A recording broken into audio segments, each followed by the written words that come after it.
This report just told us everything about the Pelicans and how they plan on moving into the future with their rookies as their Summer League squad remains winless in Summer League.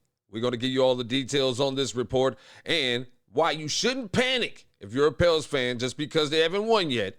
Inside this edition of Pelicans Digest. What's good with it, everybody? It's your people, Melz on the MIC. Thank you once again for rocking with us inside Pelicans Digest. And thank you once again for pushing us over 3,000 subscribers. Let's go ahead and keep that number going up, baby, as we get ready for the season. Go ahead and hit that subscribe button and come join us for the best talk about the Pelicans, the best analysis, the best opinions, all that good stuff. You can find it right here on Pelicans Digest. And, okay, let's go ahead and let's start with the talk about the Summer League game. And we're going to get into details on why, if you're a Pelicans fan, you should not be getting so upset about what's going on right now.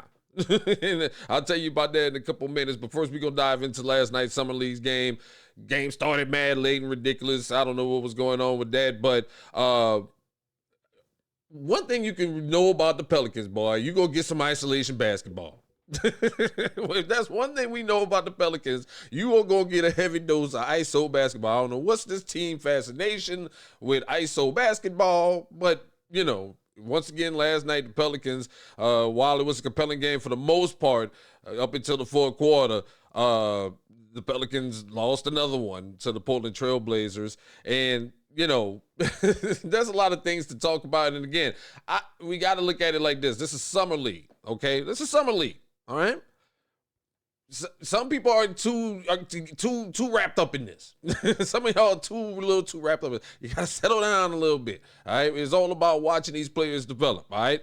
And of course, one of the first players we need to talk about, first of all, is Jeremiah Fears. All right. Jeremiah Fears once again put up double. I think he had 14 points, you know, in the game and stuff like that. And you know, you can say it was a good game for him, but I say it wasn't a good game for him because, once again, he was a turnover machine. I think he had like 7 turnovers, if I'm not mistaken, in the game. And something he said that went viral a couple of days ago is sticking out to me. And I hope he's paying attention, and I hope the Pels front office is paying attention to the statement that he said. And he said basically that he wants to be a top 2 point guard of all time. He wants to be a top 2 point guard of all time. Now, that's good words you want to hear from your first round pick. That's good words you want to hear. That's lofty goals you want to achieve. But if you want to be a great point guard, you got to learn, you got to pass the ball, fam. And again, he's going to learn that. He's going to learn that. That's going to continue to develop. But his stat line last night was 14 points, 6 turnovers, and 1 assist. 1 assist. A lot of attacking. And my thing is, you don't have to attack as much when you got bigs like Queen and Missy down there. You shouldn't have to attack and clog up the lanes no more. Try to feed them the ball a little bit more. Again, he's going to learn that. He's going to get better with time over that, with that. So, you know, but if you want to be a top 2 point guard of all time, you got to be able to pass the ball. I don't care what your top 2, top 5 list of point guards is. One thing they all have in common is they pass the ball. They got assists, okay? A lot of assists. They might not have as many as Stockton and Malone, but Stockton anyway, but assist. They're there, okay? So, again, he's going to get better with time with that. He's going to get better with time with that. And also, you shouldn't panic as a Pels fan for a reason. You know, you should feel hopeful that at least we know we got a scoring machine that's willing to attack, that's willing to take over the game. But you also should be happy if you're a Pels fan because you got Derek Queen. It seems as you see the story starting to grow. We talked about this in the last video. The story's starting to grow. That people starting to believe in this kid now. Walking double-double machine, another 17 and 10. But also, he had 3 assists and 2 blocks. He had more assists than Fears.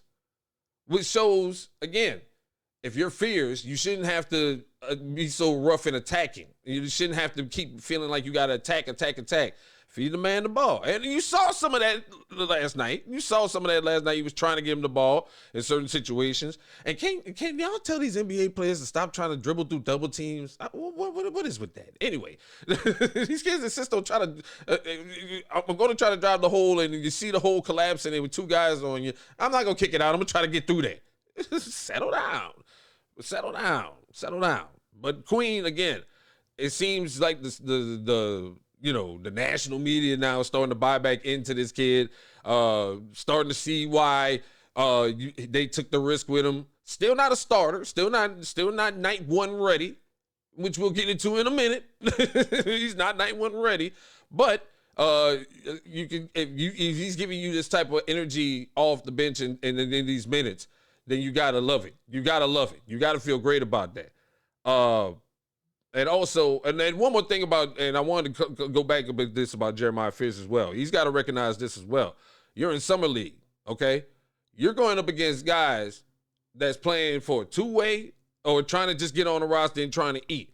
So you got to understand that the competition out there is going to be fierce. And we saw that. Boys was getting ejected last night. And I think several games, boys was getting tossed and thrown out. It's starting to get real out there because, time is running out. And if you ain't winning, you ain't going into the tournament, especially now the Pelicans, they know they ain't going into the tournament. So if you're not in there and you don't have a chance of getting in there, dudes is going to play you tough and hard and rugged and raw. So if you're a Jeremiah Fierce, you got to be able to see that and be able to say, you know what, let me try to use my court vision and facilitate the ball. Because these dudes is hungry, man. Boys is hungry out there and they won't win, man. But shout out to DQ, man, because again, he continues to impress, continues to improve. And again, nothing to worry about with him. Nothing to worry about with him at all, in my opinion. Another player that I'm not worried about, but I saw them trying to get active with on the offense last night was Eve Missy. Still lacking in the offense department. I saw one of the plays, I think the 2 points, the one shot that he did make, it was funny to me because I remember seeing him practice that same shot in the workout video I saw him in a couple of weeks ago. And so I saw him hit that shot. I was like, okay, at least he's trying to do something. But I have now reduced my thought on this. I do think that Missy cannot start on night one. I just, unless he continues to improve in camp, but I would prefer his offensive. I need some more offensive output, so I would rather go with Looney at this point, at the 5 going into opening night. He's still, like I say, still raw, but it's still someone you can build around in the future and let him continue to develop. Also, great job again with Austin Peavy and Reeves. I think I would like to see a third line being led with Peavy and Reeves in the regular season. That's just my opinion. That's just my thoughts on it. I think you put in a third line with Reeves and Peavy. I think you can maintain, or if you even have to call up an injury situation for a backup situation, either one of these guys will fit the mold. Peavy once again with fantastic defense, all night long, staying in front of guys. Reeves, of course, walking bucket. Get the man his contract back, man, so he can make this Lamborghini payment, fam. Go ahead and get the man the contract back so he can make this Lamborghini payment. But one thing I need, one of the things, and I'm coming to all this to say this about this summer league team, even though they're winless.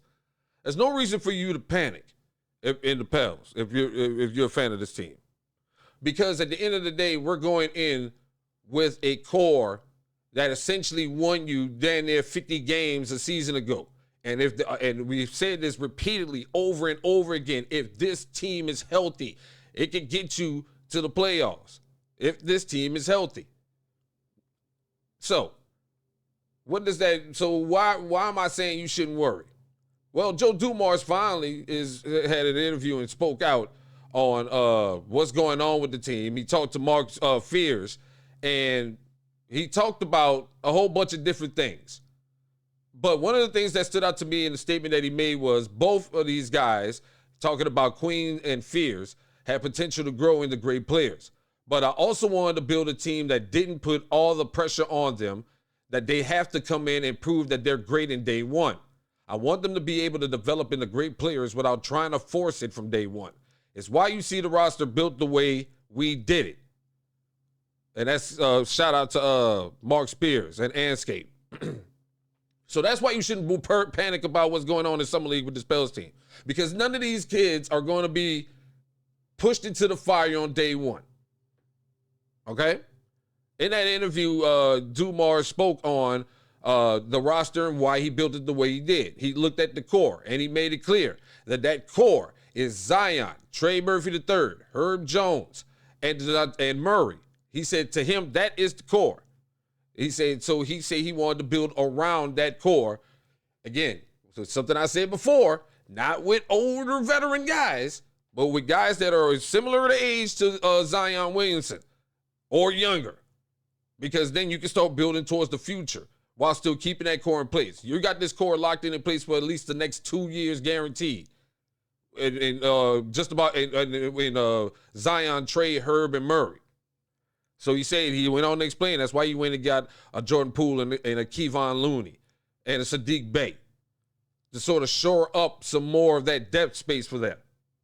And then you fill it out with rookies that can take the mantle when in 2 years' time. So, again, no need to panic just because they ain't won nothing in the Summer League. What's going on right now is they are evaluating these guys to find out their individual roles and how they fit on this roster. Right now, I continue to say that Antonio Reeves has played his way back onto this roster. I think Lester Quinones, after last night's performance, I didn't see much. He fell off the charts. And big shout out to, once again, Christian Shoemate.